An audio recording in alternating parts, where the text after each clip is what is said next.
I'm Fernandez with the HS Game Time Live Blitz here with our high school soccer guru, Dennis Pope. And Dennis, the CIF playoff brackets are out. In fact, we have a wild card game going on behind us. But talk about some of the teams that you wouldn't be surprised to see them in playing for a CIF championship game. We saw Carter, was it New View Bridge and San Jacinto last year, 3 local teams reach a title game. Throw out a couple team names that you wouldn't be surprised to see playing for a championship. Definitely Norte Vista, I think, in Division III. They won the River Valley League this year for the first time, and they just have a real cohesive unit. Their coach, preaches consistency, and that's what they've been able to do. So, real quick, Novi's got a tough task with Great Oak, right, in their opener? That's true. Great Oak is a very quality team. They come from the Southwestern League, and I wouldn't be surprised to see Norte Vista, if they win that game, maybe advance to a championship game.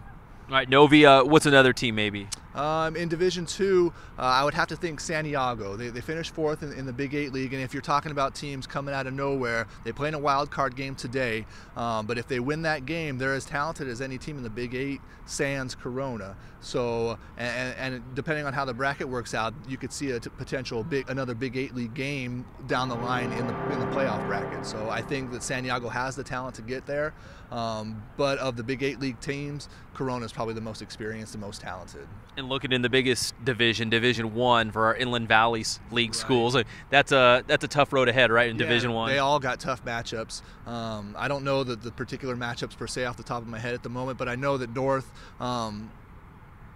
will find it very hard in their first time in Division I playoffs to advance, and it only gets tougher as they go along. So congratulations on a Inland Valley League title. You're going to Division I. Right, yeah. It only gets more difficult from there. So Poly plays in a wild card game. They won the IVL championship last year, and Vista Del Lagos, their first time playing in the playoffs. So I wouldn't be surprised if you see the number 1 and number 2 IVL teams knocked off on the first day.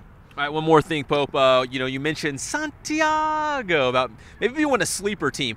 Is there another school out there that you think they could string together a couple wins here in the playoffs to make things interesting? A team that a lot of people aren't talking about, a team that's somewhat under the radar? Both the teams from the Sun Belt League, both Temescal Canyon, the league champion, and Lakeside. They don't get a lot of publicity, but they're both quality programs. They fought tooth and nail for that league championship this year, and they both won 1-0 at each other's places. So it's as even as it could possibly be, and I think that if Lakeside can stay healthy, if Ricky Ruiz can stay healthy, he can orchestrate the whole thing and maybe be that player that takes them to the next level. Temescal, they're more of a defensive-minded team. They have more of a mindset more than an individual player or a star. So, it depends on what kind of style you think or prefer, to get to a championship game. But I think either way works, and either way can make it happen. So I think both Lakeside and Temescal Canyon probably have a chance to see each other in a championship game because they're on opposite sides of the bracket. So I think they are.